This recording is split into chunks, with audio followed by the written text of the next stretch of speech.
অন্তত 12 জেলার উপর দিয়ে বইছে তীব্র তাপপ্রবাহ। প্রচণ্ড গরমে হাঁসফাঁস করছে মানুষ।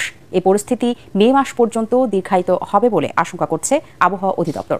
খরতাপে পুড়ছে দেশ। পরিস্থিতির ভয়াবহতায় 7 দিনের জন্য দেশের সকল স্কুল কলেজ বন্ধ ঘোষণা করেছে শিক্ষা মন্ত্রণালয়। এদিকে আবহাওয়া অফিস বলছে আগামী 2-3 দিনে তাপমাত্রা আরও বাড়তে পারে। বাংলাদেশে চলছে তীব্র তাপপ্রবাহ, যাতে জনজীবন অতিষ্ঠ হয়ে পড়েছে। আগামী 3 দিন তাপমাত্রা কমার সম্ভাবনা দেখছে না আবহাওয়া অফিস।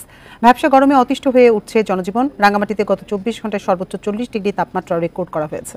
আসসালামু আলাইকুম, সবাইকে স্বাগত জানাচ্ছি আজকের ভিডিওতে। আজকে সমসাময়িক বিষয় নিয়ে একটি ভিডিও বানাচ্ছি। বর্তমান সময়ে সবচেয়ে আলোচিত বিষয় তীব্র তাপদাহ। এই তীব্র তাপদাহে পুড়ছে সারা বাংলাদেশ। এই তীব্র তাপদাহের কারণে জনজীবন একদমই বিপর্যস্ত হয়ে গেছে। স্বাভাবিক যে কাজ কারবার মানুষজন কিন্তু দিনের বেলা বাইরে গিয়ে করতে পারছে না, অনেক অসুবিধা হচ্ছে। এর জন্য কিন্তু সরকার বিভিন্ন ধরনের পদক্ষেপ অলরেডি নিয়েছেন। সো আজকে আমার যারা ভিউয়ার্স আছেন তাদের জন্য কিন্তু এই গুরুত্বপূর্ণ ভিডিও বানাচ্ছি, যারা সবসময় আমাকে ফলো করেন তাদের জন্য আজকে কিছু ইম্পর্টেন্ট পরামর্শ দেব, যেগুলো এই তীব্র তাপদাহে যদি আপনারা ফলো করেন তাহলে অবশ্যই সুফল পাবেন। এবং এই সময় যে রোগগুলা বেশি বেশি হচ্ছে, ডায়রিয়া এবং তীব্র তাপদাহের কারণে কিন্তু হিট স্ট্রোক পর্যন্ত হতে পারে। এই ভিডিওটি অনেক সংক্ষিপ্ত আকারে হবে, আমি বাড়তি কথা বলবো না। চলুন পরামর্শগুলো জেনে নেই। প্রথমে যে পরামর্শটি দেব তা হলো, দিনের বেলায় আপনারা যারা বাইরে কাজ করেন সরাসরি রোদের ভেতরে, তারা যতটুকু সম্ভব এই কাজগুলো এড়িয়ে চলুন। একদম সকাল থেকে শুরু করে এই রোদের তাপমাত্রাটা অনেক বেশি থাকতেছে, দুপুরে তো অনেক বেশি হচ্ছে, ইভেন বিকালবেলা পর্যন্ত কিন্তু এই তাপটা থাকতেছে। সুতরাং যতটুকু সম্ভব দিনের বেলা আপনারা কাজ অ্যাভয়েড করুন। রাতের বেলা করা যায় কিনা সে ব্যাপারে আপনারা পদক্ষেপ নিন। আর যদি আপনাদের বের হতেই হয় তাহলে বিভিন্ন ধরনের পদক্ষেপ কিন্তু আপনারা নিতে পারেন, যেমন ছাতা নিয়ে বের হতে পারেন, ক্যাপ টুপি মাথায় কাপড় বেঁধে কিন্তু বাইরে বের হতে হবে। মনে রাখবেন এই সময় মাথাটা যতটুকু সম্ভব ঢেকে রাখতে হবে। এরপর ঢিলা ঢালা হালকা রঙের সুতি কাপড় পরার চেষ্টা করবেন। কালো রঙের কাপড় অ্যাভয়েড করার চেষ্টা করবেন, কারণ কালো রঙের কাপড় তাপটাকে শোষণ করে। সাদা কাপড় সবচেয়ে ভালো হয়। এরপর বিশুদ্ধ পানি পান করবেন। প্রাপ্তবয়স্কদের জন্য আপনারা সবাই জানেন 8 থেকে 10 গ্লাস পানি দিনে পান করতে পারেন আপনারা।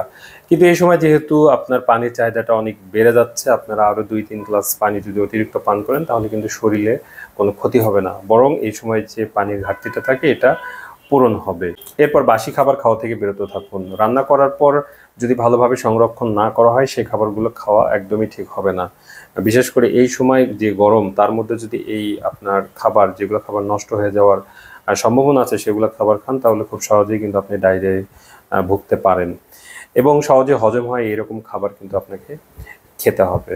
প্রস্রাবের রঙটি আপনারা খেয়াল করবেন, যদি হলুদ হয় কিংবা অনেক কম প্রস্রাব হয়, প্রস্রাব করতে যদি জ্বালা পোড়া হয়, সেক্ষেত্রে আপনার পানির পরিমাণটা বাড়ায় দিবেন। আপনার পানির ঘাটতির কারণে কিন্তু এই প্রস্রাবের সমস্যাটা হতে পারে। দিনের বেলায় একটানা পরিশ্রম থেকে বিরত থাকুন, কারণ এই সময় যদি একটানা পরিশ্রম করেন তাহলে আপনার শরীরে লবণ পানি আছে, খুব সহজেই আপনার ঘাটতি দেখা দিবে। এই তীব্র তাপদাহে কিন্তু লবণ পানির ঘাটতির জন্য কিন্তু বিভিন্ন ধরনের সমস্যার সৃষ্টি হচ্ছে। এরপর আপনারা যদি সারাদিনে গায়ে আপনার বিভিন্ন ধরনের ভেজা কাপড় দিয়ে যদি ঝাপটা দেন বা সরাসরি পানি ঝাপটা দেন, এতেও কিন্তু আপনারা উপকার পাবেন। এরপর গুরুত্বপূর্ণ একটি বিষয়, সারাদিন যেহেতু এই সময় আমরা ঘরেই বেশিরভাগ সময় অবস্থান করি, ঘরের পরিবেশটা ভ্যাপসা হচ্ছে কিনা সেদিকে খেয়াল রাখতে হবে। ঘরের তাপমাত্রা নিয়ন্ত্রণ করতে হবে। জানালা দরজা আপনার যে বাতাস যাতায়াত করতেছে, সার্কুলেশন, এটা যেন ঠিক থাকে সেদিকে আপনাকে খেয়াল রাখতে হবে। এই সকল বিষয় মানার পরে যদি আপনি অসুস্থ বোধ করেন তাহলে অবশ্যই নিকটস্থ একজন চিকিৎসকের পরামর্শ নিন। ভিডিও শেষে চলে এসেছি আমরা। ভিডিও শেষে আরেকটি বিষয় আপনাদের সচেতন করতে চাই। হিট স্ট্রোকের ঝুঁকিতে কারা সবচেয়ে বেশি আছে?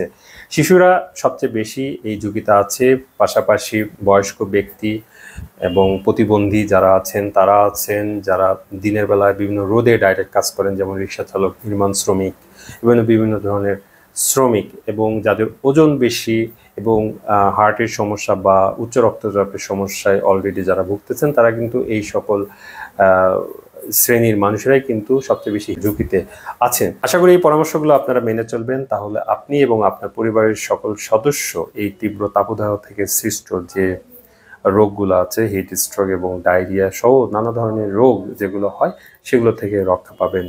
সবাই সুস্থ থাকুন, ভালো থাকুন। আল্লাহ হাফেজ।